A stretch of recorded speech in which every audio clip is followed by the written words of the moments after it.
आज मैं बाबा साहब अंबेडकर के सम्मान में एक बहुत बड़ी घोषणा करने जा रहा हूं कि कोई भी दलित समाज का बच्चा पैसे की कमी की वजह से उच्च शिक्षा प्राप्त करने में वंचित ना रह जाए। आजाद भारत में किसी बच्चे को फॉरेन यूनिवर्सिटी में पढ़ने की दिक्कत नहीं होनी चाहिए। इसीलिए आज मैं डॉक्टर अंबेडकर स्कॉलरशिप का ऐलान करता हूं कि दलित समाज का कोई भी बच्चा अगर दुनिया की किसी भी टॉप की यूनिवर्सिटी में पढ़ना चाहेगा तो वो बच्चा उस यूनिवर्सिटी में एडमिशन ले ले। बस एडमिशन लेने के बाद उसका सारा पढ़ाई का खर्चा, आने जाने का खर्चा, सारा खर्चा दिल्ली सरकार वहन करेगी। दोस्तों, अभी 3 दिन पहले हमने देखा कि किस तरह से संसद के अंदर देश के गृह मंत्री और भारतीय जनता पार्टी के लीडर अमित शाह जी ने संसद में बाबा साहब अंबेडकर का अपमान किया। जो शब्द उन्होंने इस्तेमाल किए वो शब्द तो अपमान करने वाले थे ही, लेकिन जिस लहजे से उन्होंने बोला, उन्होंने उनका मजाक उड़ाया। उन्होंने कहा अंबेडकर अंबेडकर अंबेडकर कहना आजकल फैशन हो गया है।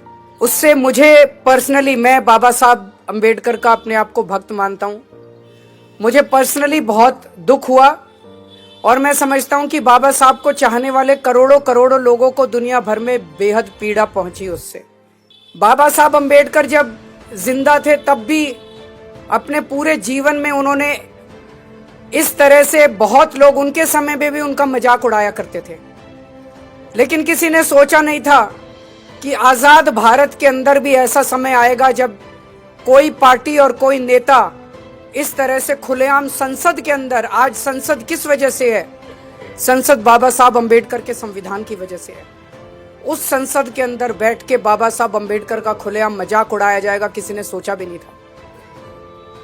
एक तरफ हम उसकी कड़ी निंदा करते हैं, भारतीय जनता पार्टी की कड़ी निंदा करते हैं, उनके नेताओं की कड़ी निंदा करते हैं जिन्होंने खुलेआम इस तरह से बाबा साहब अंबेडकर का मजाक उड़ाया, लेकिन उसके जवाब में आज मैं बाबा साहब अंबेडकर के सम्मान में एक बहुत बड़ी घोषणा करने जा रहा हूं। बाबा साहब अंबेडकर ने सबसे ज्यादा तवज्जो दी थी शिक्षा को।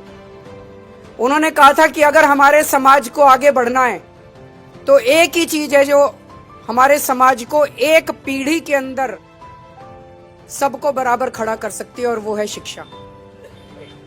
उन्होंने अपनी जिंदगी में शिक्षा पाने के लिए जितने संघर्ष किए उसकी हम कल्पना भी नहीं कर सकते। उनके जमाने में हम जानते हैं बहुत ज्यादा छुआछूत थी। वो जब स्कूल जाते थे तो अपने साथ टाट पट्टी लेके जाते थे। क्लास के बाहर उनको बिठा दिया जाता था, वो टाट पट्टी पे बैठते थे और उनको कहा जाता था अंदर जो टीचर बोल रहा है उसकी आवाज आ रही होगी, उस आवाज को सुन के तुम पढ़ लेना। ऐसी परिस्थिति में पढ़ के वो बंबई में उन्होंने ग्रेजुएशन प्राप्त की और उसके बाद वो कोलंबिया यूनिवर्सिटी से पीएचडी प्राप्त की उन्होंने, और उसके बाद वो लंदन स्कूल ऑफ इकोनॉमिक्स गए, वहां से उन्होंने पीएचडी की। लेकिन लंदन स्कूल ऑफ इकोनॉमिक्स में पढ़ते हुए उन्हें बीच में अपनी पढ़ाई छोड़नी पड़ी क्योंकि पैसे कम पड़ गए और उनको वापस देश आना पड़ा। फिर उन्होंने पैसे का जुगाड़ किया और फिर दोबारा अपनी पढ़ाई पूरी करने के लिए लंदन स्कूल ऑफ इकोनॉमिक्स गए, और उसके बाद उन्होंने किस तरह से संघर्ष करके देश को आजादी दिलाई, भारत का संविधान लिखा और देश के पहले कानून मंत्री बने, हम सब लोग जानते हैं। आज मैं चाहता हूं कि कोई भी दलित समाज का बच्चा पैसे की कमी की वजह से उच्च शिक्षा प्राप्त करने में वंचित ना रह जाए। इसलिए आज मैं डॉक्टर अंबेडकर स्कॉलरशिप का ऐलान करता हूं कि दलित समाज का कोई भी बच्चा अगर दुनिया की किसी भी टॉप की यूनिवर्सिटी में पढ़ना चाहेगा तो वो बच्चा उस यूनिवर्सिटी में एडमिशन ले ले। बस एडमिशन लेने के बाद उसका सारा पढ़ाई का खर्चा, आने जाने का खर्चा, सारा खर्चा दिल्ली सरकार वहन करेगी। जिस तरह से बाबा साहब अंबेडकर ने विदेशों में पढ़ाई करके एक नहीं 2-2 डबल पीएचडी करी, 2-2 डॉक्टरेट हासिल की, और उन यूनिवर्सिटी से की, कोलंबिया यूनिवर्सिटी और लंदन स्कूल ऑफ इकोनॉमिक्स, जिसमें आज की डेट में भी एडमिशन लेना भी बड़ा मुश्किल है और उनको पैसे की किल्लत हुई। लेकिन आज हम आज़ाद भारत में सांस ले रहे हैं। आज़ाद भारत में किसी बच्चे को फॉरेन यूनिवर्सिटी में पढ़ने की दिक्कत नहीं होनी चाहिए।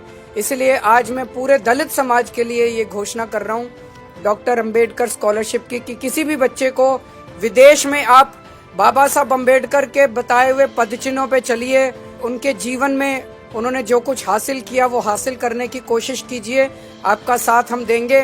कुछ लोगों का प्रश्न था कि सरकारी कर्मचारी जो दलित समाज के लोग सरकार में हैं, क्या सरकारी अफसरों के ऊपर भी ये योजना लागू होगी? जी हाँ, लागू होगी, क्योंकि मैं नहीं समझता कि कोई सरकारी कर्मचारी भी जो ईमानदारी से काम करते हैं वो भी अपने बच्चों को विदेशों में बिना स्कॉलरशिप के पढ़ाने की हैसियत रखते हैं, उन पे भी ये योजना लागू होगी।